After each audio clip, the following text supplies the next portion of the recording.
Cerca dele. Será que ele já começou a gravar? Acho que não, né? Está programada para gravar 90 minutos. Ah, já tá gravando, então? Então pode começar, Wagner, a gravar, tá bom? Bom, então boa noite, vamos fazer aí a nossa oração. Hoje a gente tem uma aula aí especial. O Wagner talvez tenha que se ausentar um pouco devido aí às correrias das obras dele. E aí a gente vai tentando tocar por aqui, por isso que a gente estava fazendo aqueles testes, tá bom? Vamos fechar os nossos olhos, continuar emanando vibrações para o Rio Grande do Sul, onde cidades inteiras foram alagadas, pessoas perderam seus bens, alguns perderam familiares, perderam seus sonhos, muitas vezes, a esperança.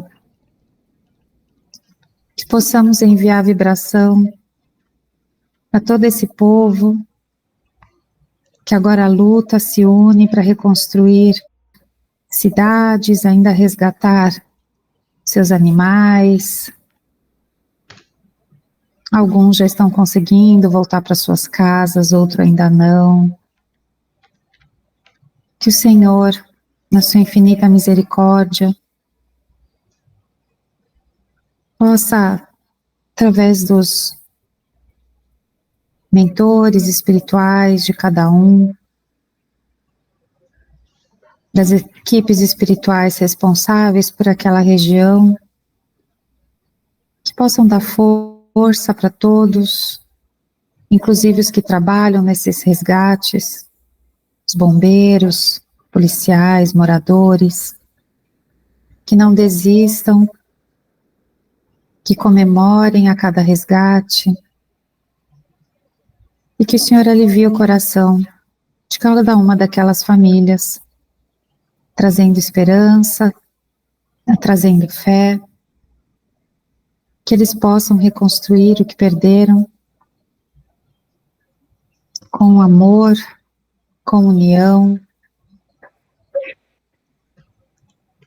E agradecemos, Senhor, também a tantas campanhas de solidariedade que estão sendo realizadas no Brasil inteiro, de envio de alimentos, de água, de roupas, que essa corrente do bem possa cercar a todos eles e que tudo isso possa chegar a quem realmente necessita.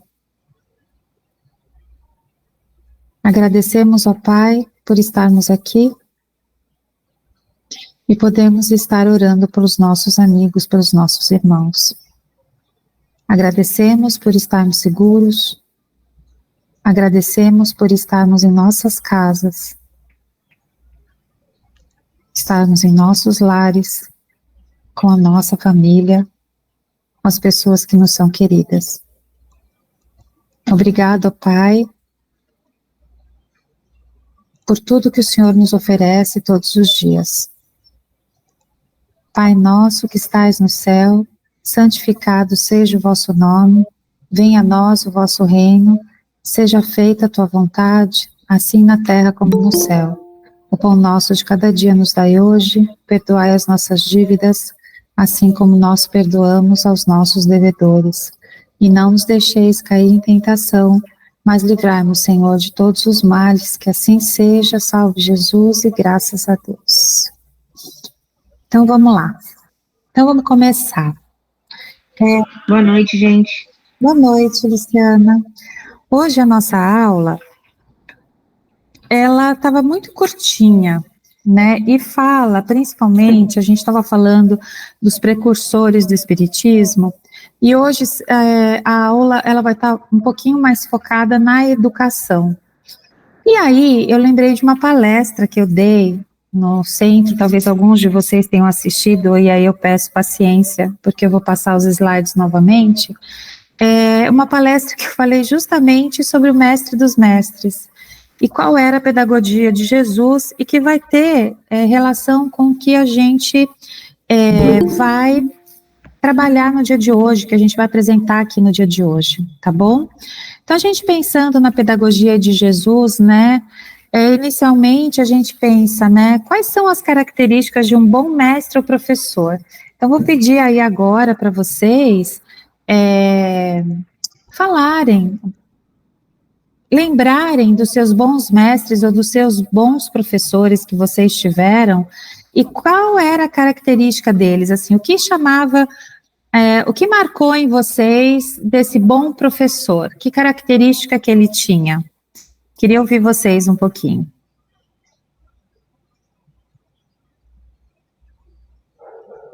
Nossa, espero que vocês tenham tido um bom professor. Paciência. Paciência. Seus bons professores eram professores pacientes. Joia, Luciana. Aparecida, pode falar. Eu lembro da minha primeira professora, né, que foi lá em Paraná. Ela, além de ser professora, era amiga, mãe, sabe? Ela sabia explicar, até quando os outros alunos ficavam brigando, conversando, ela tinha a maior paciência. O nome dela é Madalena, até hoje eu lembro disso. Olha só. Eu nunca esqueci dessa professora. Eu não tive muito estudo, na verdade, eu não tive muito estudo. Eu estudei até a 4ª série, mas nem terminei, né? Mas foi uma professora que até hoje eu não esqueço dela. Minha vontade é voltar lá e rever ela de novo. Mas ela é ótima professora. Que bom. Fala, Tiago. Primeiramente, boa noite, né? Desculpe o atraso. Boa noite, imagina. Os professores assim, que mais ficaram marcantes eram aqueles que sabiam cativar bem a turma. Sabiam prender a atenção da gente e explicar de uma forma de que não deixasse como se fosse uma obrigação da gente aprender. Então, eles demonstravam para a gente assim, que eram coisas essenciais para a nossa vida. Então, assim, essa forma de saber explicar de uma forma de que não sendo algo, uma cobrança, algo que é imposto que tem que ser feito, para mim marcou bastante. São os professores que mais me cativam. Aqueles professores que tinham paixão pelo que eles faziam, que vocês percebiam enquanto alunos, que eles acabavam conduzindo vocês nesse aprendizado, né, nessa vontade de querer aprender mais, né? Bacana. Oi, Josi, pode falar.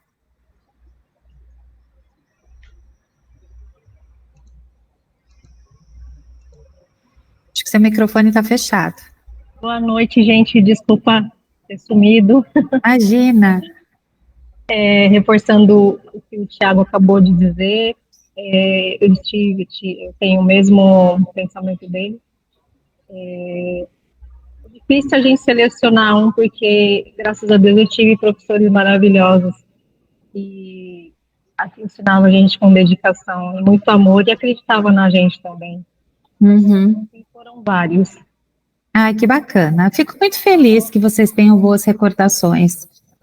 Como vocês sabem, eu, né, fui para minha professora a minha vida inteira e é muito reconfortante para a gente encontrar os nossos alunos, eles já adultos, né, e eles lembrarem de você e terem aquele carinho por você, e de verdade isso, assim, não tem preço. E aí eu vou até contar uma historinha. Eu tive um aluno, e eu sempre dei aula para séries iniciais, ou educação infantil, primeiro ano, segundo, terceiro, muitos anos em classe de alfabetização, muitos anos dedicado à alfabetização das crianças. E aí eu tinha um aluno, né, que chamava André, e aí depois de muito tempo eu reencontrei com a família dele num sacolão, enfim, fazendo compras, né, e aí eles me convidaram para o lançamento do livro do filho, do meu aluno. E aí falou assim, olha, o André, ele é escritor, ele vai lançar um livro, aí você fala, nossa, que bacana, né? Aí fui na noite de autógrafos, né? E quando ele me viu, e foi assim muito engraçado, porque eu tinha a imagem dele de menininho, né? Era um menininho de 8 anos, 7 anos. E aí eu estava vendo um jovem adulto, né? Ele não era um adolescente, mas também não tinha uma cara de adulto, assim, né? Era mocinho. E aí ele me viu, ficou super emocionado, aí autografou o livro, e no que ele escreveu, ele me chamou, continuou me chamando de professora, né? Falou, oi, professora. Aí ele escreveu assim, desculpe a letra feia, mas eu estou muito feliz que você está aqui, você foi a primeira a me ensinar as letras, não sei o quê. Aí eu achei super fofo, eu falei assim, nossa, será que eu ficava cobrando ele da letra dele, porque a gente tem que ensinar a letra cursiva, né? Eu falei, será que eu ficava cobrando muito ele, porque ele ficou lembrando da letra, né, que ele queria mostrar uma letra bonita, mas enfim, é uma história assim que a gente me emociona de ver o rumo que muitos alunos meus tomaram. É lógico, não é falar que é mérito meu de jeito nenhum, mas de saber que você foi isso aqui, né, no decorrer da vida inteira da pessoa, né, então você foi uma parcela, você foi um ano da vida daquela pessoa, e se você tem um ano para marcar a vida de alguém, que você marque positivamente, né, é isso que eu penso, mas enfim, mas a gente hoje vai falar as características de um bom mestre ou professor, porque, na verdade, a gente vai falar principalmente sobre o mestre dos mestres, né? Quem era Jesus, se ele foi um bom mestre. E aí eu vou pedindo, gente, como vocês, eu paro de ver vocês, quem quiser falar, pode falar, tá bom? Porque eu perco um pouquinho a parte lateral. Então, aqui, olha, primeiro eu queria mostrar para vocês um pouquinho da história de Jesus, que a gente vai lendo no Evangelho, a gente vai lendo as passagens, vai lendo as cidades, né? E às vezes a gente perde um pouquinho a noção do que, de que lugares são esses, né? Então, aqui a gente vai vendo, por exemplo, nessa setinha aqui embaixo, Belém, né, que ele nasceu na região da Judéia, então Jesus, ele nasceu nessa região, de acordo com a tradição cristã, que é uma cidade da Judéia. Vamos pensar que a Judéia eram como se fosse os estados, São Paulo, Rio de Janeiro, Minas Gerais, né, então eram divididas em regiões. Então ele nasceu nessa região. Só que Nazaré, que foi a cidade onde ele cresceu, que está nessa setinha mais aqui em cima, ó, Nazaré, está aqui.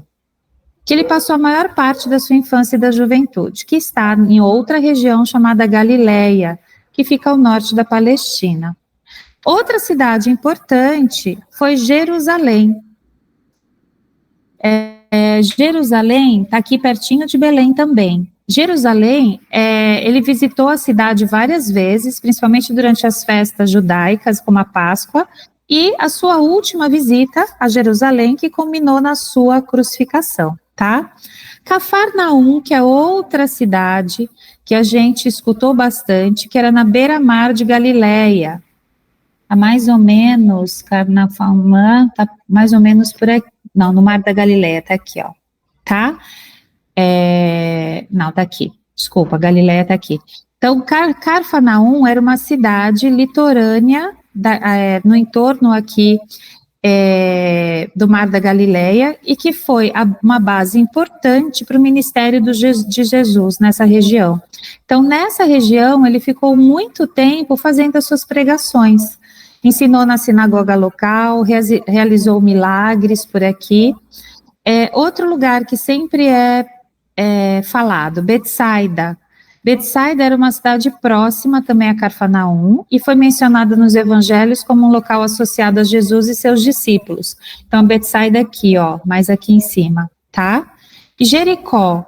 Jericó, ele passou também por várias ocasiões durante o seu ministério, curou um cego em Jericó, interagiu com Zaqueu, que era o cobrador de impostos de lá.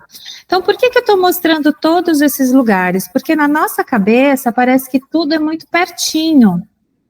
E aí a gente vai vendo que naquela época, onde a maioria das vezes eles percorriam quilômetros e quilômetros a pé, ou com a ajuda de um burrinho, né, de um jumentinho, que alguns conseguiam levar para levar as coisas mais pesadas, mas a gente tem que entender que tudo isso era feito numa vasta extensão, tá? Então, Samaria, Jesus também passou por várias aldeias nessa região de Samaria, que é aqui no meio, incluindo Sichar, né, que teve com a conversa com a mulher samaritana junto ao poço. Betânia, essa cidade é conhecida por ser lugar onde Jesus ressuscitou o Lázaro dos mortos. Está localizada perto de Jerusalém. Então, aqui também, nessa região, tá? E Caná de Galileia, que é onde ele realizou o seu primeiro milagre, transformando água em vinho durante um casamento. Então, eu estou mostrando isso para vocês verem por que a gente chama ele de o mestre dos mestres. Porque ele queria ir aonde o povo estava e aonde o povo precisava dele, né? Mas a gente pensando, eu peguei outros mapas aqui, hoje o que seria Israel, para vocês entenderem, então ainda tem Samaria, né? Aqui o mar de Galileia, os reinos que era de Israel e de Judá, aqui isso, aqui Judá aqui embaixo, Belém, Jerusalém, para vocês entenderem um pouquinho que ele foi circulando entre esses dois reinos, de Israel e de Judá, tá? E aqui era um mapinha um pouquinho mais atualizado, que ainda, desse lado vocês veem que é o deserto da Arábia, então ele ficava circulando tudo aqui, que é uma região muito desértica. Então isso, para vocês verem o grau de dificuldade de 2000 anos atrás, ele fazer as pregações, ele ensinar, a missão de Jesus era trazer ensinamentos, e trazer ensinamentos principalmente por meio das suas ações, dos seus exemplos, mas também pelas suas palavras. Aí aqui eu pus uma fotinho, que é a estrada que liga Nazaré a Belém, foto atual. Então, vocês imaginam que há 2000 anos atrás, era assim ainda.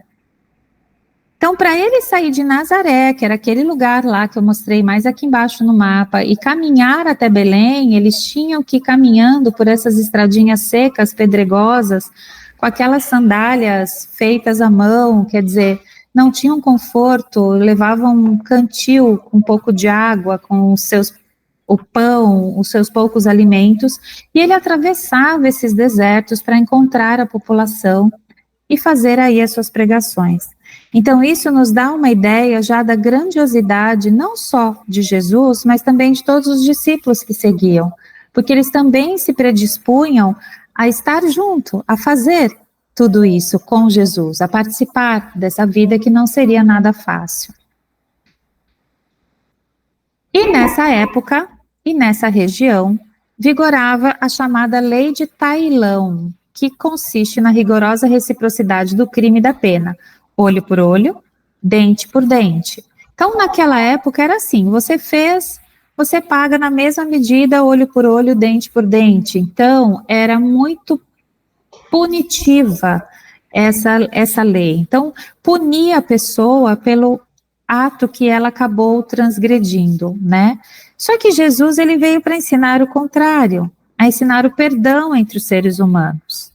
Para ele não havia fronteiras, línguas, tanto que ele falava 3 línguas.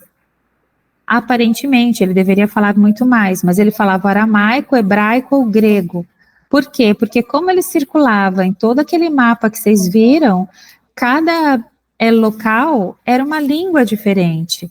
E não só cada local, cidade, mas, por exemplo, nas sinagogas, quando ele entrava, ele tinha que falar em hebraico.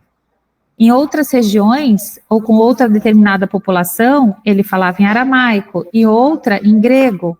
Então, ele ia se adaptando aos costumes de cada população para conseguir levar o seu ensinamento e a verdade, que era o mais importante. Então, quando a gente pensa, né, nele, no mestre dos mestres, e quando vocês me falam dos professores que vocês tiveram, fazendo uma simples analogia, lógico, vocês falando que eles tinham que ter paciência, Tiago falando que usava uma linguagem acessível, que fazia você gostar do que você estava aprendendo, que não era punitivo. Jesus, ele também usava todas essas técnicas, né? Ele procurava passar ensinando perdão.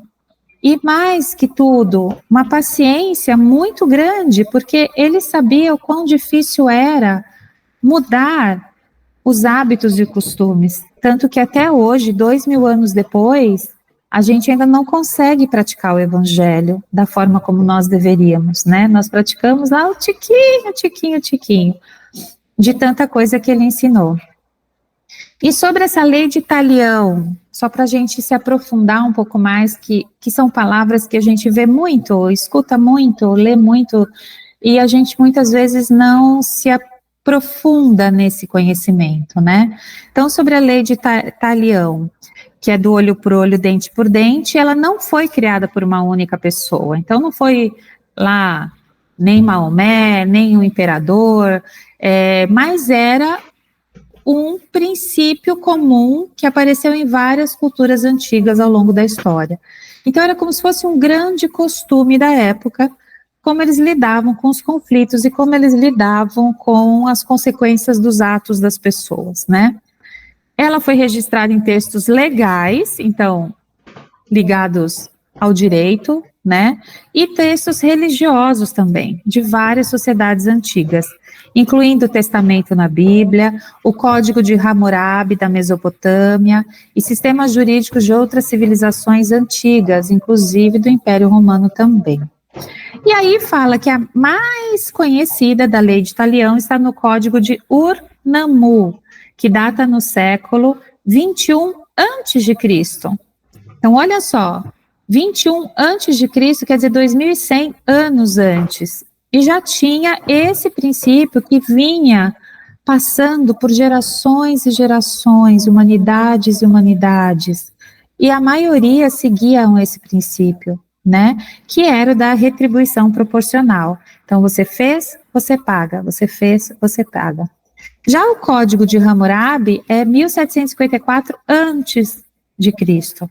E foi uma das primeiras codificações mais completas e conhecidas desse princípio.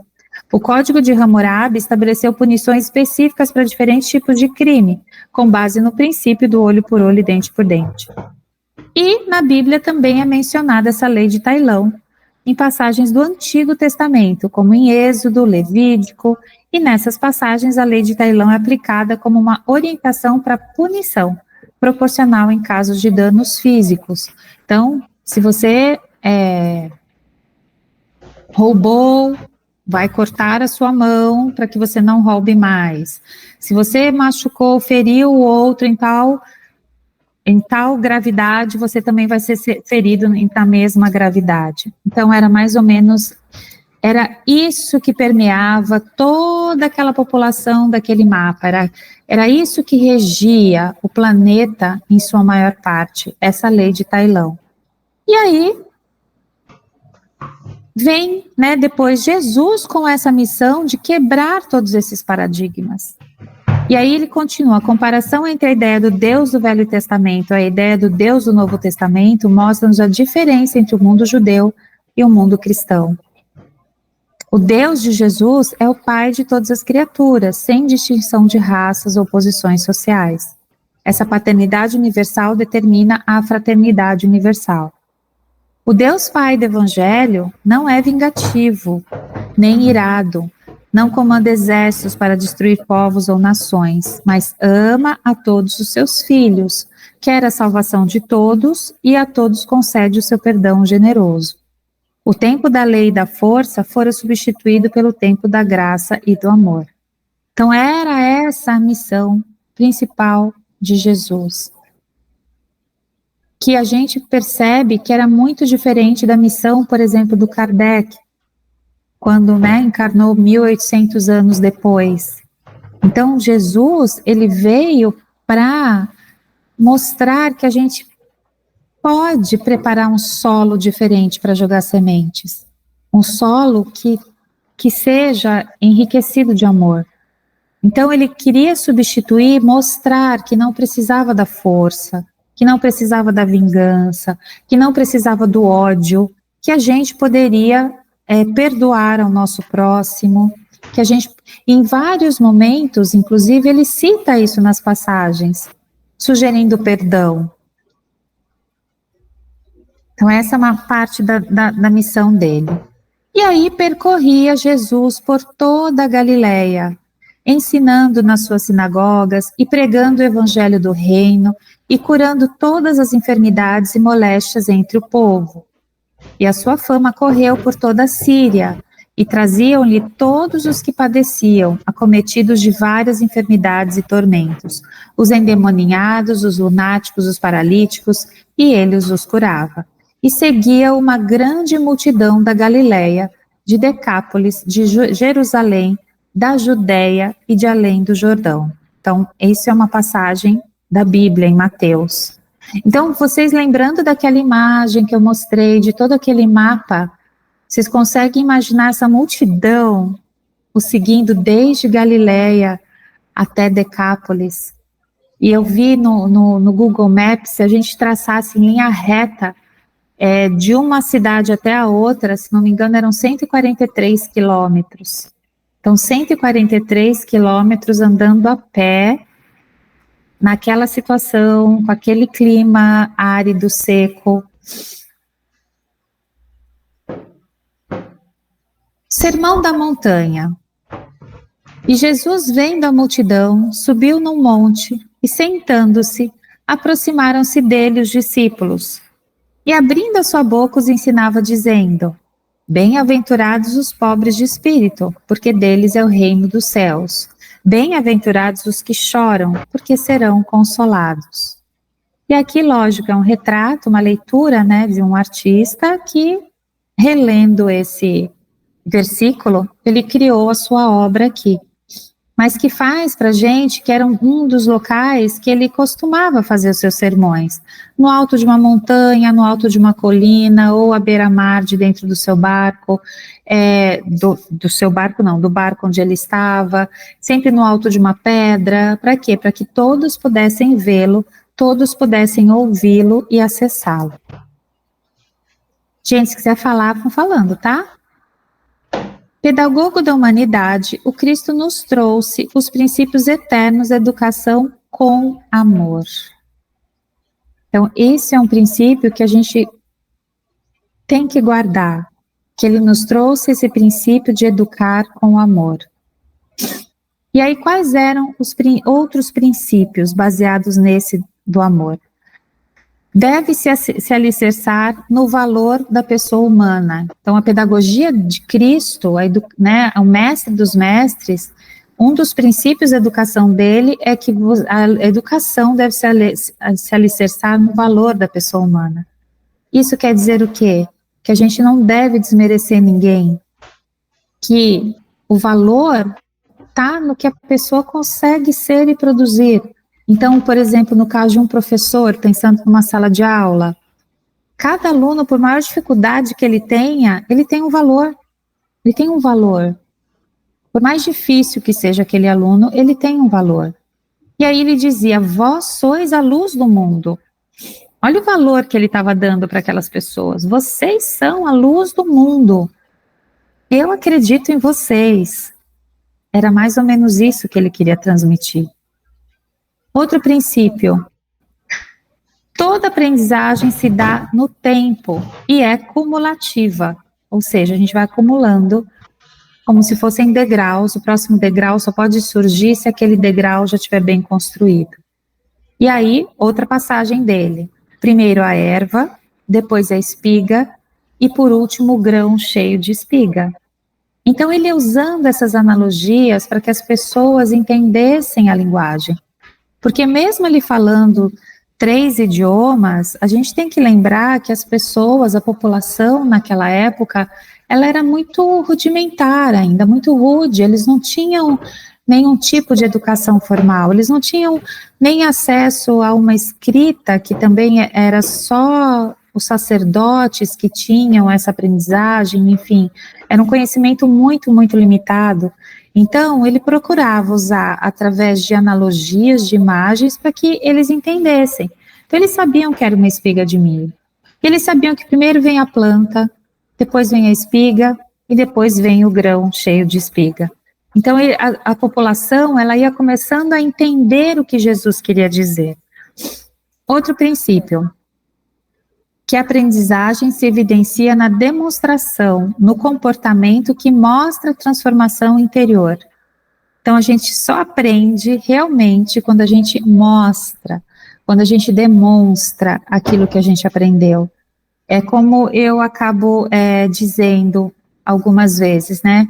Que não adianta a gente ler o Evangelho inteiro, a gente ler o livro dos Espíritos, a gente ler toda a doutrina, saber de cor e salteado, se nenhuma daquelas palavras nos transformou interiormente. Então, mais vale a gente saber um pedacinho daquilo e aplicar, do que saber um todo e não aplicar. E aí, qual é a fala de Cristo? Porquanto cada árvore é reconhecida pelos seus frutos. Então é assim que cada um de nós seremos reconhecidos, pelos frutos, pelo legado, pelo exemplo que a gente conseguir deixar para as pessoas à nossa volta. Aí nós aprendemos. Continuando ainda nos princípios. Toda aprendizagem conduz o homem à harmonia consigo próprio, com o próximo e com Deus. Então, o que ele queria? Que essa aprendizagem primeiro fizesse sentido para a pessoa que está aprendendo, para depois que aquela aprendizagem fizesse sentido também junto com o próximo, e aí sim para se chegar a Deus. A fala dele, quem pratica a verdade aproxima-se da luz.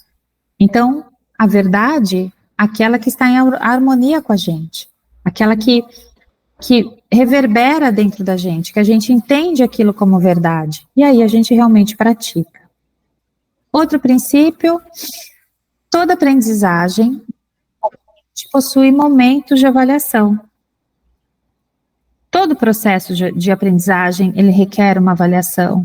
Então, a gente pensa, né, quando a gente passa por grandes tribulações, por grandes problemas ou grandes desafios, a gente fica reavaliando, né, mas o que eu fiz, que forma que eu poderia ter feito diferente para obter outro resultado, ou será que se eu tivesse feito tal coisa? Então a gente vai refletindo sobre os nossos atos, a gente vai refletindo sobre as nossas atitudes, e aí a ver de tudo isso que aprendeu. A fala de Jesus, aquele dentre vós que estiver sem pecado, que atire a primeira pedra. Ou seja, quem nunca errou, que pode falar. E a gente sabe que todos nós erramos. Todos nós erramos. A gente não deve atirar pedra em ninguém. E a avaliação, eu entendo que ela não pode ser julgadora. Julgadora no sentido da gente se auto-julgar muito, sabe? A gente tem que se colocar num lugar mesmo de eterno aprendiz, de eterno aluno. Nossa, o que eu preciso aprender? Eu preciso estudar mais nisso. Então eu preciso focar mais. Não, isso daqui eu ainda toda hora eu me vejo cometendo esse mesmo vício, essa mesma atitude. Então o que eu tenho que mudar? Então isso são os momentos de avaliação. E aí ele termina.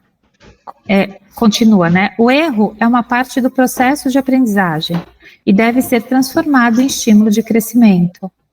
Então, se a gente for pensar numa criança que está aprendendo a andar, ela vai cair muitas vezes até que ela consegue se equilibrar e dar os primeiros passos. Uma criança também, quando está se alfabetizando, aprendendo a ler, ela vai cometer muitos erros até que ela realmente aprenda. E isso deve ser visto como um estímulo para o crescimento. Olha o quanto você já conseguiu. Olha, você já está conseguindo ler um parágrafo. Depois, nossa, você já está conseguindo ler uma página. Nossa, você já está lendo um livro inteiro sozinho. Então, tudo isso tem que ser pensado como estímulo de crescimento. E Jesus falava, vai e não tornes a pecar. Quer dizer, vai. Entendeu que você errou? Vai. Mas não torne a errar o mesmo erro. Não tornes a pecar, porque você já aprendeu que não deve fazer isso. Então, se a gente vai entendendo todos esses processos, vendo todos esses princípios que Jesus utilizava para ensinar e nos ensinar até hoje, a gente vai vendo que o nosso caminhar pode se tornar muito mais leve. Continuando ainda. A aprendizagem verdadeira conduz à liberdade e autonomia. Aí a gente vai pensando também na fé raciocinada, que o Espiritismo traz muito forte, né? que essa é uma aprendizagem verdadeira, porque a fé raciocinada, ela te traz essa liberdade, ela te traz essa autonomia, porque ela não te cega. Então, é a fala de Jesus, conhecereis a verdade, ela vos libertará. Ela vai te dar essa liberdade. Quanto mais conhecimento nós tivermos, quanto mais autoconsciência nós tivermos, autorresponsabilidade, mais livres, entre aspas, nós seremos para fazermos boas escolhas.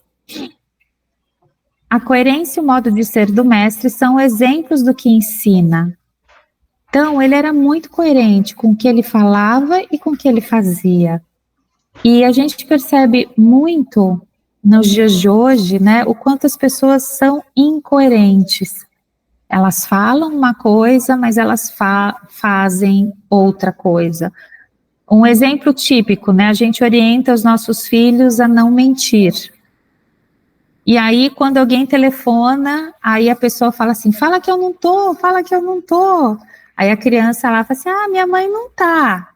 O que você está ensinando? Você está ensinando o seu filho a mentir, uma mentira besta, uma mentira boba, tudo bem, mas você está ensinando uma incoerência. Quer dizer, depois você cobra do seu filho que ele não deve mentir. Só que você o ensina a mentir nas pequenas situações do dia a dia. Então, a gente tem que pensar em tudo do que a gente fala, a gente tem que fazer. Senão não fala. Não fala, é melhor. Se não faz, não fala, né? E tudo bem. As minhas ovelhas ouvem a minha voz. Eu as conheço e elas me seguem. Então, Jesus conhecia todos nós. E nós conhecemos a Jesus também. Só que a gente, enquanto encarnado, a gente vela, a gente fecha muitas coisas do que o nosso espírito já sabe, das nossas próprias demandas do dia a dia. Então, são coisas assim para a gente pensar, né? Que essa voz, esse ensinamento, ele está dentro da gente. Outro princípio, toda aprendizagem significativa é aquisição para o espírito imortal. Então, retribuirá a cada um segundo as suas obras. Então, tudo que a gente aprende, ele é importante para o nosso espírito. E um dia isso retribuirá a cada um segundo as suas obras. Tudo que a gente aprende, um dia nos volta como benefício. Por mais difícil que tenha sido essa aprendizagem. E tudo aquilo que a gente não aprende, eu brinco, a gente repete de ano. E a coisa continua a acontecer, até que realmente a gente aprende, aí a gente passa aí para o próximo nível. Tudo bem, gente, até aqui? Que eu não estou vendo vocês. Tudo certo? Tudo certo, Carla. Obrigada. Aí as técnicas que Jesus utilizava, né? Ele utilizava técnicas diferentes. Como um bom professor, ele também utiliza técnicas diferentes. Ele não vai sempre, toda a aula, usar a mesma técnica, ser exatamente igual. Dependendo do objetivo do que o professor quer atingir, ele muda totalmente a sua metodologia de aula para ele atingir aquele objetivo. E Jesus, Espírito superior, supremo, perfeito, ele tinha isso, uma habilidade muito grande. Então, tinha momentos que ele fazia os sermões, que era quando ele falava do alto da montanha. Tinha hora que ele fazia explicações. Então, ele explicava as coisas de acordo com a demanda do que aquela população estava trazendo para ele, e ele explicava como as coisas aconteciam. Utilizava de parábolas que vocês vão, como se contasse uma história, usava-se figuras de linguagem para que as pessoas entendessem a mensagem, como aquilo que primeiro o milho é uma planta, depois ele vira a espiga de milho, até que ele vira o milho cheio de a espiga cheia de milho. Então, ele vai usando essas parábolas e a maior parte das falas de Jesus são por parábolas. E que hoje em dia, às vezes até mais difícil, né, da gente entender. Por quê? Porque elas estavam associadas ao cotidiano das pessoas de 2000 anos atrás. Então, se Jesus viesse hoje, encarnasse hoje, ele teria que usar uma outra metodologia, né, talvez até aplicativos de celular, não sei, para atingir essas massas da forma como ele tentava atingir naquela época. Conversas, então conversas particulares, conversas com um, conversas com outro, conversas com pequenos grupos, onde as pessoas também poderiam se manifestar. Mas uma técnica que Jesus também muito usava era das perguntas, porque as perguntas que Jesus faziam as pessoas refletirem. Então, que atire a primeira pedra quem nunca pecou, quem nunca errou. Então, isso era uma reflexão, era uma pergunta. Se você nunca errou, você pode atirar a primeira pedra. Então, por muitas vezes, quando vocês forem ler de novo o Evangelho segundo o Espiritismo, atentem à quantidade de perguntas que Jesus faz ao longo aí das suas conversas, das suas explicações, dos seus sermões. Outra técnica também era da observação, que ele propunha para que as pessoas observassem a situação. E quando elas observavam, elas refletiam e elas aprendiam. Então essa também era uma outra técnica utilizada por Jesus durante aí as suas romarias, né, as suas andanças. Promovia debates, então ele também juntava as pessoas para ouvir o que as pessoas pensavam, e aí no meio ele trazia essas perguntas e os debates aconteciam. E aí era um exercício das pessoas escutarem opiniões muitas vezes diversas das suas, e faziam com que a própria pessoa revisitasse os seus pensamentos, né? Então, ele também utilizava essa técnica. Então, olha que bacana se a gente tivesse um professor que usasse toda essa metodologia para nos ensinar. Não seria fantástico, né? E onde que ele ensinava? Por onde passasse, por onde encontrasse uma pessoa necessitada, quando percebesse uma oportunidade. E aí tem 2 passagens de Marcos. Outra vez começou a ensinar à beira-mar, à beira do mar. E reuniu-se a ele tão grande multidão que ele entrou num barco e sentou-se nele, sobre o mar. E todo o povo estava em terra junto do mar. Então lhes ensinava muitas coisas por parábolas e lhes dizia no seu ensino. E aí, essa é uma passagem do Marcos. Outra passagem. Ora, chegando o sábado, começou a ensinar na sinagoga, e muitos ao ouvi-lo se maravilhavam, dizendo: de onde lhe vêm estas coisas, nessas ideias? E que sabedoria é esta que lhe é dada? E como se fazem tais milagres por suas mãos? Então a gente percebe que desde uma sinagoga, que era um local mais fechado, restrito, apenas alguns podiam entrar, ele ora estava lá para atingir aquelas pessoas específicas, ora ele estava na beira do mar, ora ele estava no alto de uma montanha, ora ele estava no meio da cidade, ora ele estava ao lado de um poço. Então, onde estavam as pessoas que precisavam, era para lá que ele ia.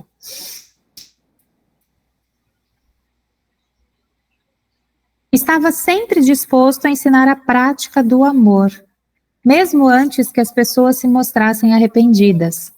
Para Jesus, o poder de Deus era maior que o pecado, e ele ensinava que o arrependimento e a fé podia salvar os homens. Aos seus seguidores, Jesus oferecia normas práticas da vida, que por vezes eram mais difíceis de cumprir que a própria lei judaica. Até hoje, essas normas práticas, a gente percebe o quanto é difícil de nós também seguirmos. São coisas tão simples e às vezes tão complicadas ainda para nós, seres imperfeitos. Então ele ensinava as pessoas a amarem a Deus e aos seus semelhantes com toda a força de seus corações e de suas mentes. Frisava que cada pessoa deveria tratar as outras como gostaria de ser tratada por elas. Tá? Então esse é aí um dos ensinamentos do Mestre Jesus. Nossa, agora eu estou vendo essa imagem, eu me lembrei de uma das cidades do Rio Grande do Sul, e me traz muita tristeza, porque eu fiz uma viagem para lá o ano passado, E eu passei por vários lugares daqueles que hoje eu vi alagado, então eram imagens tão lindas, cidades tão assim, cidades pequenininhas, com 20 mil habitantes, 10 mil habitantes, 5 mil habitantes, né? E cidades tão lindas, e tem uma cidade lá no Rio Grande do Sul que chama Encantado. E lá em Encantado, que também ficou embaixo d'água, está totalmente embaixo d'água, eles construíram um Cristo no alto de uma montanha lá, de um morro. E esse Cristo, ele me lembrou muito essa imagem, porque ele está com os braços justamente assim, nessa posição. Ele não tem os braços esticados igual o Cristo Redentor. Ele tem um braço levemente flexionado, justamente abraçado, e as pessoas se sentirem acolhidas. E é muito legal, assim, esse Cristo, inclusive, ele é maior que o Cristo Redentor, em tamanho de corpo, de estátua. Ele só não está no morro mais alto que no Rio de Janeiro, mas ele é gigante, e ele tem esse coração vermelho também lá. É uma janela, que você entra por dentro do corpo, e dessa janela você avista a cidade de Encantado. E à noite, eles acendem uma luz vermelha dentro, então você vê o Cristo irradiando esse amor, é uma coisa linda demais.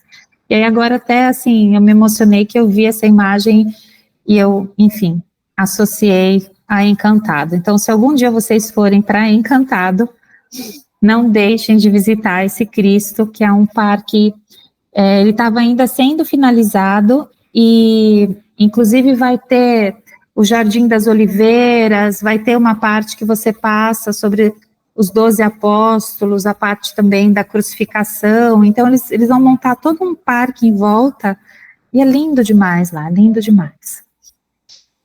Bom, essa é a primeira parte. E aí? Quero ouvir vocês um pouquinho agora, antes da gente ir para a segunda parte. Deixa eu já pôr aqui o carregador, porque já está acabando a bateria.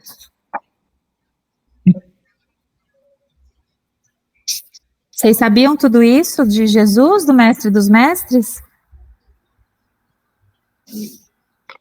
Imaginavam tudo isso? O tanto que ele andava? Não, eu não imaginava, fiquei bem surpresa. O quanto a gente sabe pouco. O quanto a gente sabe Igual pouco. você falou, né? O bom a gente sempre tá buscando, tentando aprender mais. Uhum. Muito bom. Ai, que bom. Porque quando a gente escuta as histórias assim, a impressão é que eram locais próximos, né, que ele andava.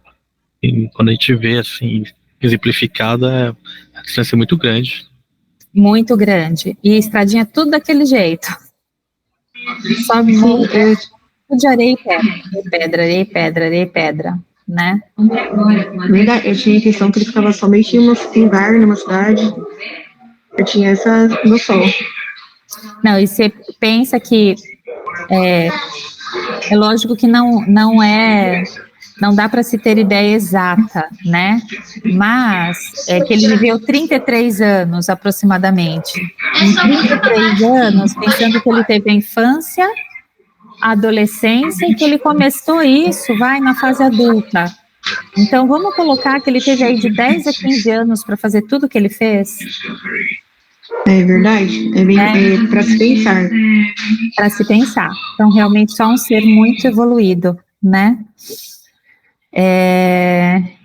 Que é para a gente pensar realmente os ensinamentos que ele trouxe, né? E aí, por que eu quis pôr essa palestra? Eu falei até um pouco mais rápido do que...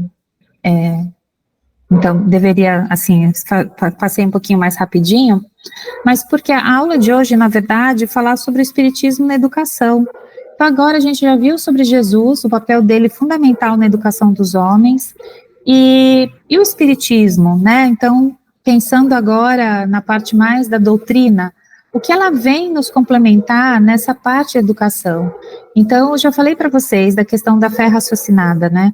Que a fé raciocinada, ela traz esse convite à reflexão, ela traz esse convite para que a gente se aprofunde, para que a gente aprenda, para que a gente estude, para que quando a gente for tomar uma decisão, que ela será a mais acertada possível, E o Espiritismo, ele também traz esse convite que é super importante. Ele mostra pra gente que não é punição, mas é a lei de causa e consequência. Quer dizer, você vai ter uma consequência sobre os seus atos. E isso não é a religião que fala, a física já fala isso, que toda ação tem uma reação. Então, é algo que faz parte da engrenagem da nossa vida. E a gente não pode esquecer isso. A gente tem que quebrar esses paradigmas internos que vêm de gerações de que Deus é punitivo, de que Deus é mau, que nem, nossa, ouvindo, enfim, a gente está sendo bombardeado por essas questões aí do Rio Grande do Sul e nos deixa chateado pensando algumas coisas, né? Então, de uma acho que pastora, não sei o que ela era, na verdade, falando que o povo merecia tudo aquilo, que era uma punição, porque lá tinha muito centro de umbanda. Quer dizer, são coisas assim que a gente pensa, fala, ela não aprendeu nada sobre Cristo, não aprendeu nada. E a gente também não pode julgar, condenar, porque ela foi ensinada a ser desse jeito, né? No lugar onde ela viveu, ela está repetindo coisas que ela ouviu a vida inteira. Então, como é difícil para a gente quebrar esses paradigmas. Eu acho que é essa a ideia do que o Espiritismo traz para a gente, da gente quebrar essas correntes, esses elos de corrente que estão aprisionando durante séculos toda a humanidade, né? Eu penso que é esse o que faz para a gente, que o Espiritismo trouxe, de a gente quebrar esses paradigmas, e que é difícil. Então, cada coisa a seu tempo, como Jesus mesmo falou, cada coisa a seu tempo. Então, a gente tem que pensar na nossa vida também, que a gente não vai dar conta de tudo, de todas as mudanças na nossa vida, mas se a gente mudar alguma coisa, depois já vai mudando outra, mudando um pensamento, mudando um jeito de tratar as pessoas, mudando o jeito que a gente se trata, né, se tratando com mais respeito, se tratando com mais amor, se tratando também com mais carinho. Então, tudo isso depois reverbera para o outro. Primeiro a gente tem que cuidar da gente, né? Vou passar o segundo, vamos ver aqui.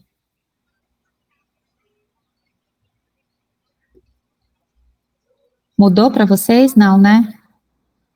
Tá a mesma tela ainda, né? A mesma tela, Carla, de Cristo. Tá a tela de Cristo. Deixa eu pôr aqui. Vamos ver. Agora acho que vai. Mudou. Mudou, né? Então tá Mudou, bom. sim. Eu estava tão acostumada com o Teams, eu dava aula só no Teams. É engraçado, você muda a plataforma, parece que você desaprende, né? É assim mesmo. Então, vamos lá. O Espiritismo é a educação do homem. Então, agora a gente pensando bem na questão do que o Espiritismo nos traz. Então, ele começa a aula falando justamente desse educador da humanidade que foi Jesus. Então, por esse motivo que eu quis trazer aquela aula anterior, e eu vi que era bem curtinho, esses slides, então, que dava para a gente complementar, tá? Então, o Divino Mestre, ao cumprir a programação divina, é o espírito mais evoluído que aqui passou, a ponto de mudar a história da humanidade. Não é à toa que mensuramos a cronologia histórica em antes de Cristo e depois de Cristo. Então, tamanha a sua importância que as eras foram divididas em antes de Cristo e depois de Cristo na história da humanidade. Mesmo até em quem não acredita em Cristo. A gente está no ano de 2024, depois de Cristo. Então, de alguma forma, a gente percebe o impacto que a vinda de Cristo na Terra causou na humanidade e continua causando até hoje.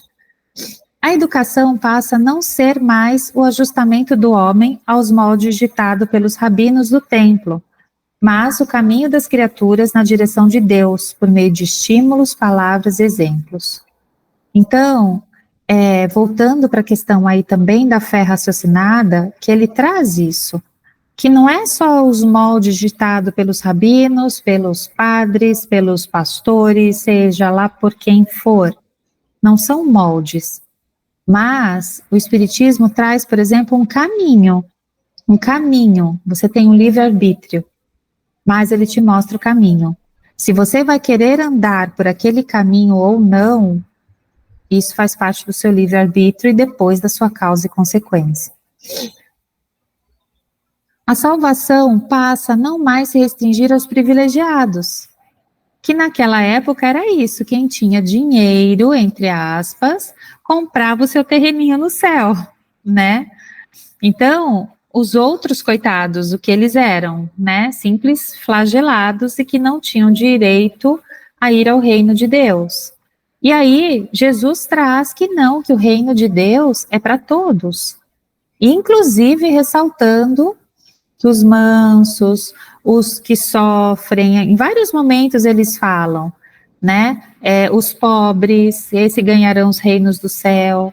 Então, o tempo todo ele vai falando que é como um direito de todos. E Jesus sabia que os seus sublimes ensinamentos seriam deturpados com o passar dos séculos, e por essa razão vestiu-os com a roupagem atraente das parábolas.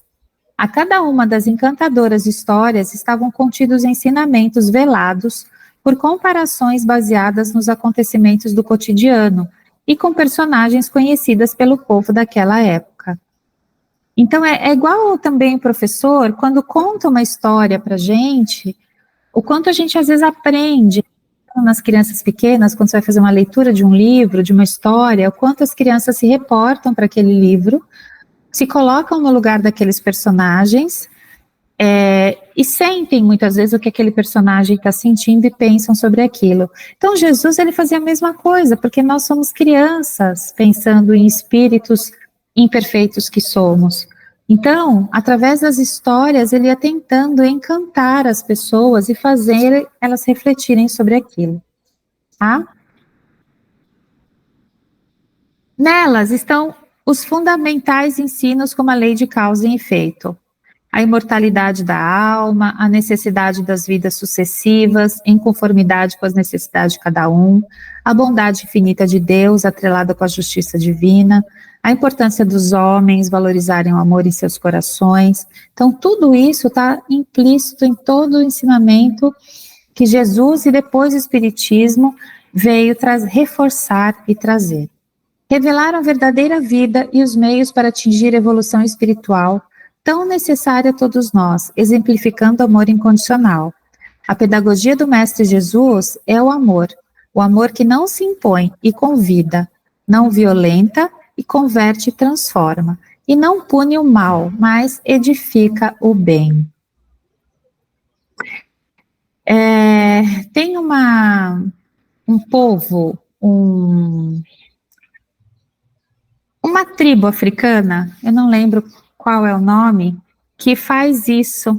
Para cada erro que alguém comete, eles fazem um círculo em volta dessa pessoa e começam a elogiar tudo de bom que ela faz.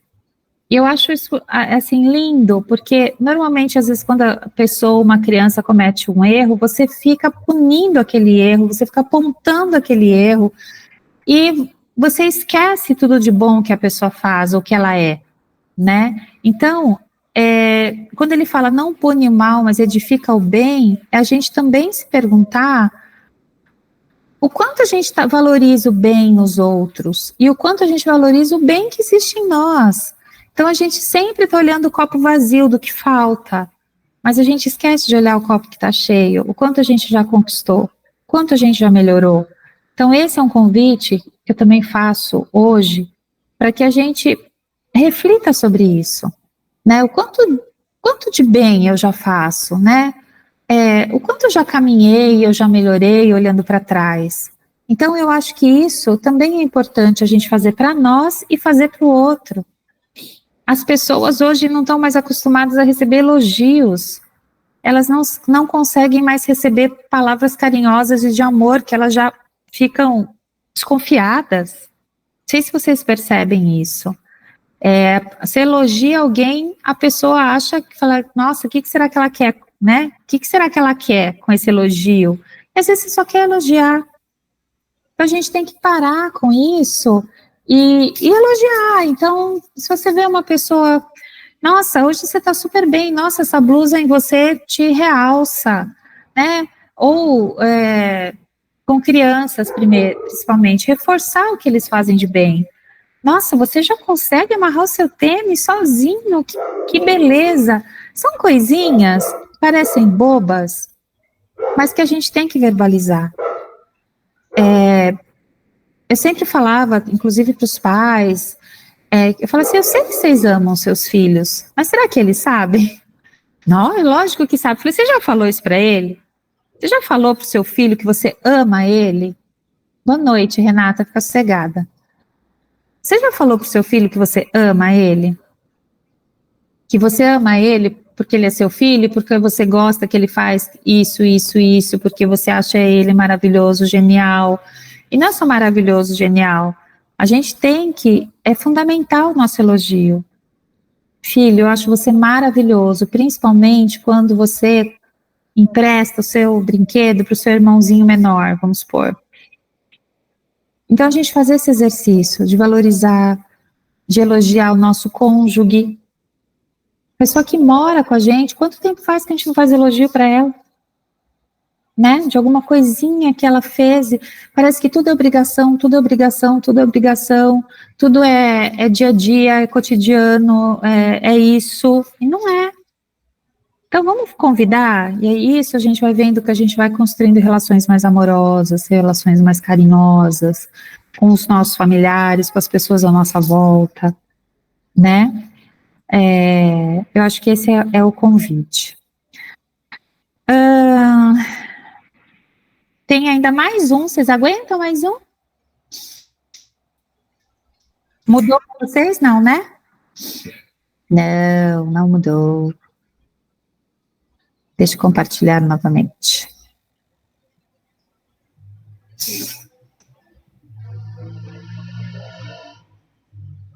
Tô falando hoje, hein? Aula inteira. Estão vendo agora? Sim. Sim? Então tá bom. Sim, agora sim. Tá.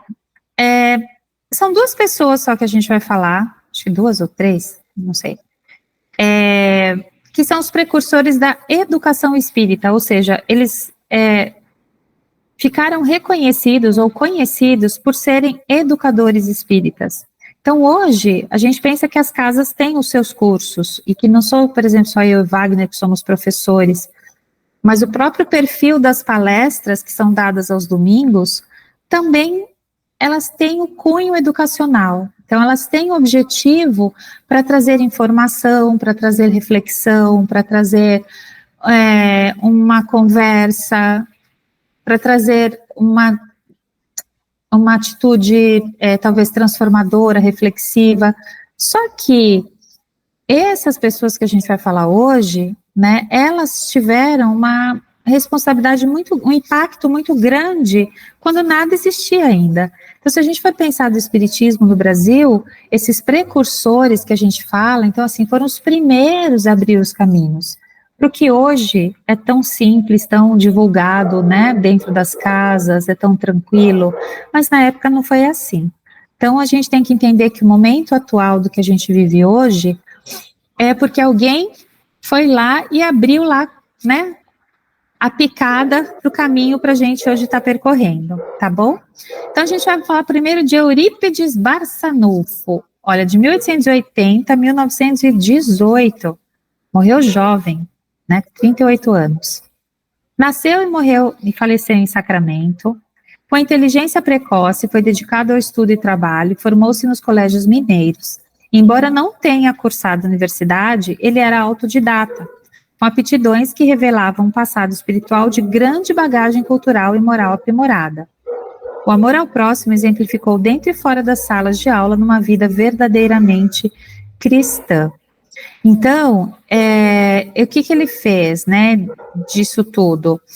Ele fundou o primeiro colégio espírita do Brasil, sob determinação expressa de Maria de Nazaré. Então, Maria de Nazaré falou para ele, Eurípides, você vai fundar o primeiro colégio espírita do Brasil, que eu nem sabia que existia. A gente vê colégios adventistas, colégios batistas, colégios católicos, mas colégios espíritas, eu pelo menos desconhecia.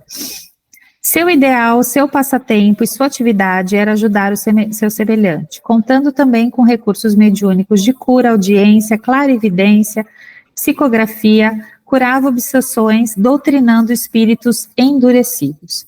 Ensinou na primeira escola espírita que se tem notícia fundada por ele, e seu grupo espírita Esperança e Caridade em 1907, tá? Então, foi a primeira escola espírita que se teve notícias naquela época de 1907. O Colégio Allan Kardec inovou a pedagogia numa época de recursos tão precários. Adotou classes mistas, que antigamente eram meninas numa sala, meninos em outra, aboliu os castigos, agregou o teatro, aboliu as notas, deu aulas de filosofia espírita e história das religiões. Praticava a caridade, motivando seus alunos a seguir o seu exemplo e reproduzindo assim as diretrizes de Pestalozzi. Vamos lembrar que o Kardec, ele foi aluno de Pestalozzi. E Pestalozzi foi um grande educador na Europa, que ele mudou, ele revolucionou também a forma de se educar as crianças. Provocava o debate entre os alunos, tomando um ensino estimulante e ativo. Aí aqui uma fotinho, ó, do Colégio Allan Kardec. Homens e mulheres juntas, né? Que acho que são os professores, e as crianças aqui atrás. Preciso até pesquisar se esse colégio ainda existe. Sua moral elevada permitia, nos momentos de dificuldade, que recebesse a força dos espíritos na mais alta hierarquia espiritual, tendo sido relatado seu encontro com o Espírito de Jesus. Na cura, contava com a equipe espiritual do Dr. Bezerra de Menezes. Então, um espírito que encarnou com uma forte missão, mas que ele também era altamente evoluído. Para ele já receber não uma ordem, mas uma orientação, uma indicação de Maria de Nazaré, é porque ele já tinha linha direta, né? A cidade de Sacramento recebia caravanas de necessitados, proliferando hotéis e pensões. Defendia o espiritismo e tornou-se famosa a polêmica travada numa praça pública diante de 2.000 pessoas com um padre católico, sendo Eurípides carregado em triunfo pelas ruas da cidade. Foi a encarnação do verdadeiro espírita, distribuindo seu amor incondicional e desencarnou aos 38 anos, vítima da gripe espanhola, e recebendo da imprensa mineira o título de apóstolo do Triângulo Mineiro. Algumas obras dele, que tem aqui, né? Eu não sei se alguém leu alguma coisa, mas eu não li nenhuma mensagem, nenhum livro do Barçanufo. Deixa eu até esqueci o nome dele. Barçanufo, Eurípides Barçanufo. Outra, Anália Franco. A gente conhece a Anália Franco do bairro, né? Lá o bairro da Zona Leste, depois Tatuapé, Penha, é o Jardim Anália Franco. E a gente muitas vezes não conhece a história, porque que aquele bairro recebeu o nome de uma pessoa, né? Anália Franco, então, ela viveu de 1856 a 1919, numa época parecida com Eurípides Barçanufo. Ela nasceu no Rio e aos 5 anos veio para São Paulo. Aos 12 já ajudava sua mãe a lecionar. Tornou-se professora e destacou-se na pedagogia e no carinho pelos alunos. Na cidade de São Paulo, fundou um colégio. Em Taubaté, interior paulista, iniciou jornalismo escrevendo 2 periódicos. Em 1901, inaugurou a Associação Feminina Beneficente e Instrutiva do Estado de São Paulo, com as primeiras escolas maternais destinadas a amparar, instruir e educar crianças pobres e indigentes da capital paulista, sob sua presidência até 1919, tornando-se o verdadeiro apostolado. Então, em 1901, ela deu origem às primeiras creches, se a gente for pensar no dia de hoje, que essas crianças não tinham acesso à educação, já existia essa pobreza e indigência nas ruas de São Paulo, e ela foi uma das primeiras a levantar essa bandeira, pensando que em 1900 está numa época muito próxima dessa pós-abolição da escravatura, E a gente sabe que os africanos, naquela época, eles sofreram demais também com isso, porque eles se viram, entre aspas, livres, mas eles não tinham um ofício, eles não tinham estudo, eles não tinham moradia, e simplesmente eles foram, entre aspas, largados, né, no Brasil, por aí, em todos os lugares. E aí, a Anália Franco foi uma dessas mulheres que acolheu principalmente estas crianças, filhos desses escravos, originário desse resquício ainda da escravidão no Brasil. E ela trouxe para eles a questão da educação. Mesmo sendo espírita, não deu esse caráter à obra. Revelou-se extremamente liberal e tolerante, a fim de erradicar o analfabetismo, combater a miséria e a ignorância.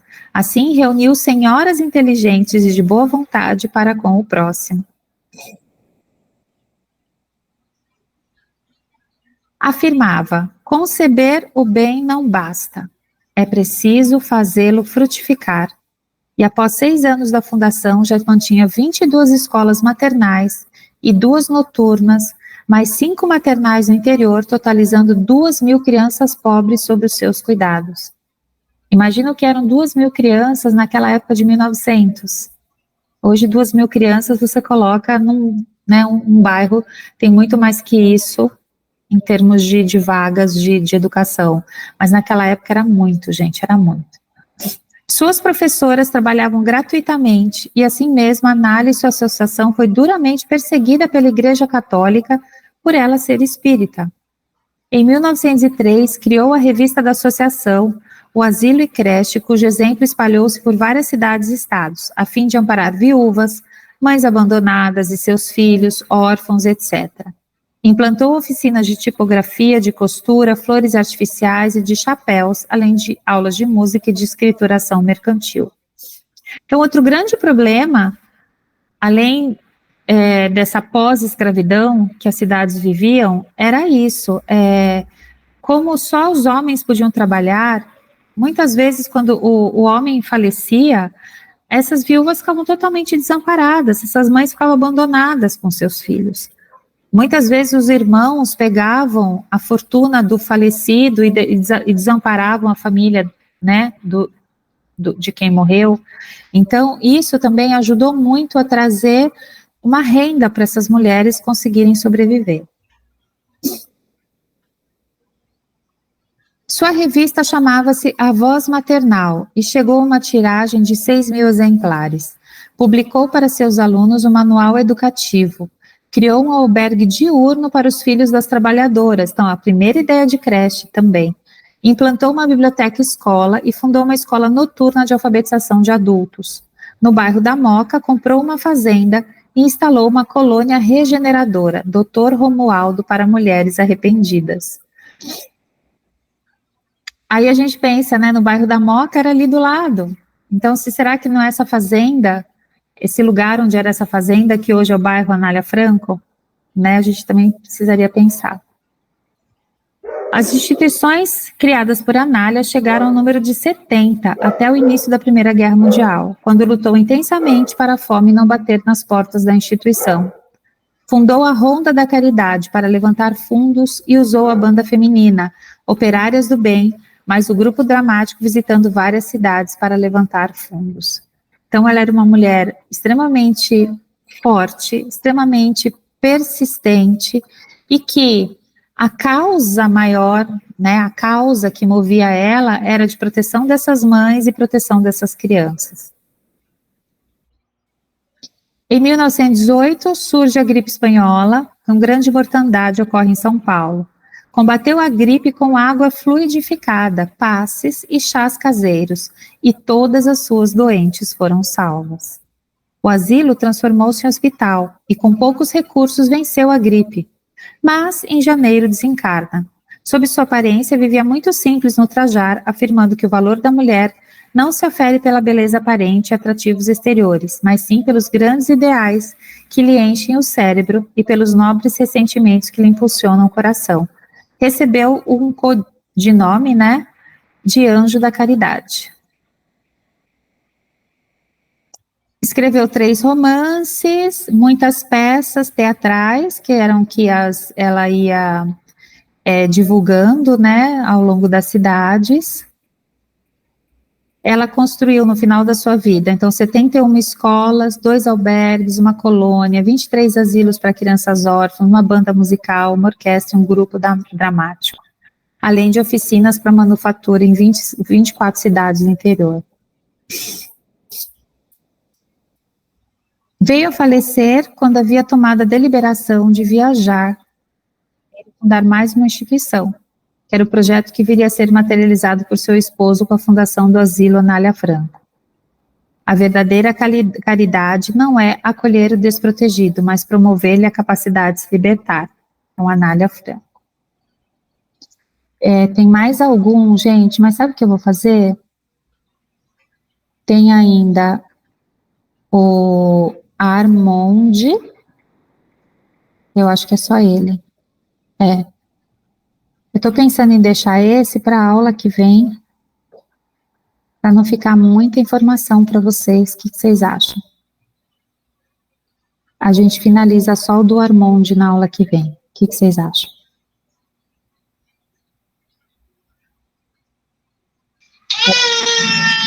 Por mim, tranquilo, sabe? Tá bom, porque senão vai ficar muita informação na cabeça de vocês. Mas vamos finalizando a aula pensando que a gente viu o exemplo de Jesus e de 2 precursores aqui no Brasil que valorizaram extremamente a educação como uma forma de transformação das pessoas, né? E a Anália Franco, eu nunca tinha escutado, antes do curso, do básico, quando eu fiz o básico 1, eu não sabia quem era Anália Franco, eu só pensava que era o nome do bairro. Porque a gente não escuta ela nas vertentes espíritas. Eu fiquei bem surpresa, porque meus avós moravam perto desse bairro, e eu gostava bastante, e nem passava pela minha cabeça que ela foi essa mulher tão grandiosa. Então, agora você vai olhar aquele bairro de outra forma, né? Com certeza.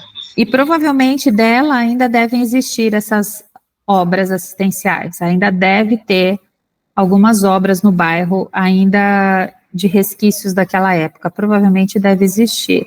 Agora, a escola espírita lá em Sacramento, que eu preciso pesquisar se ela ainda existe até hoje, porque, de fato, eu também nunca soube de escolas espíritas que ensinassem, né, uma escola tradicional normal, mas que também permeasse com a doutrina espírita, né, se embasasse na doutrina espírita. Hoje a gente sabe, né, a instituição do Divaldo, que também trabalha com a questão da caridade, do espiritismo, que é mantida por ele, que tem escolas lá dentro, creches, mas eu acho que a dele deve ter sido uma das primeiras. Eu acho que é isso, gente. O que vocês gostariam de falar? Gostaram da aula? Falei demais, né? Hoje só foi oratória, não usei nem outra técnica, nem outra metodologia de ensino. Mas eu gostei bastante, porque eu descobri muitas coisas que eu não fazia ideia. Que a gente meio que conhece, mas não sabia a verdade por trás. Sim. Eu posso... Maravilhosa, Carla. Obrigada, Josi. Eu posso depois compartilhar os slides daquele no Mestre Jesus, que aí dá para ver bem o mapinha, aí vocês dão uma olhada, dão uma pesquisada, né? Aí eu compartilho só os slides com vocês, se vocês quiserem, eu posto no grupo, envio no grupo para vocês. Né? Por favor, envie sim. Tá bom? Mais alguém gostaria de falar alguma coisa? Não? Eu pesquisei rapidamente aqui a escola, que eu fiquei curiosa também. Ela existe, mas não existe para fins didáticos, assim, né, de aluno e tal, mas a escola existe lá ainda, tem palestras, tem cursos, mas não... Uma escola da doutrina mesmo. Isso, mas aí não voltada para criança, assim, né, de educação básica e tal, que é um fundamento espírita, né. Isso acabou, não tem mais. Mas ela existe. E eu achei bacana porque ele trazia debates, né? que é uma das propostas da gente desenvolver a fé aí raciocinada, né? A gente promover o debate para você aprender a escutar a opinião dos outros, o que os outros pensam, né? Isso é muito importante. Que bacana. Alguém gostaria de fazer a oração de encerramento?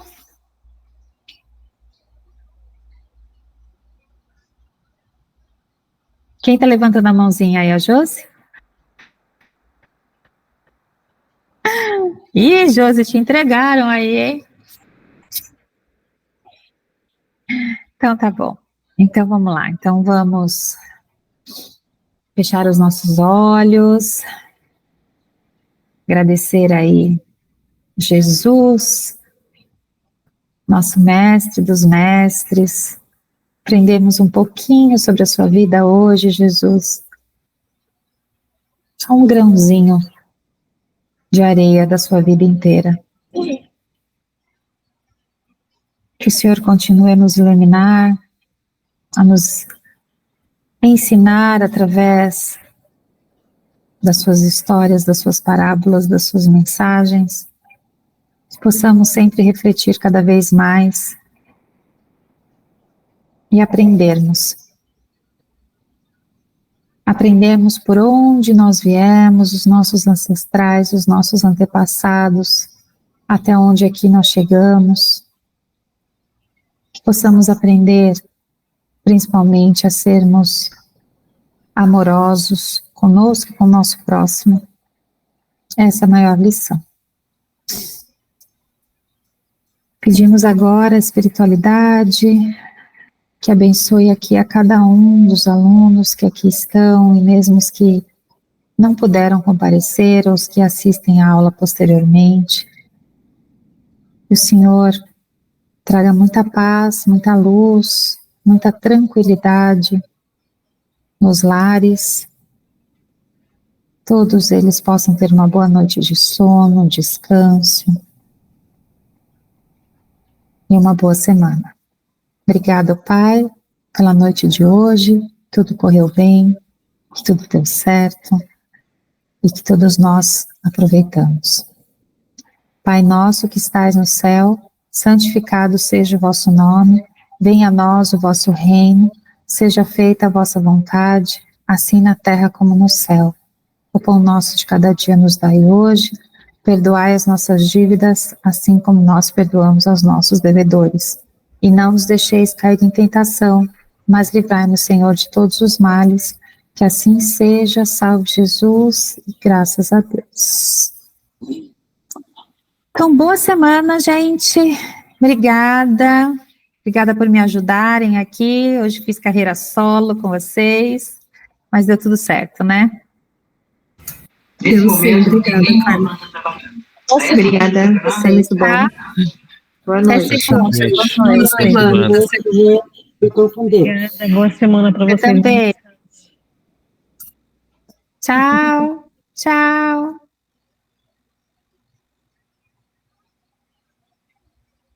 Ai, Sileide, obrigada. Obrigada. Boa noite.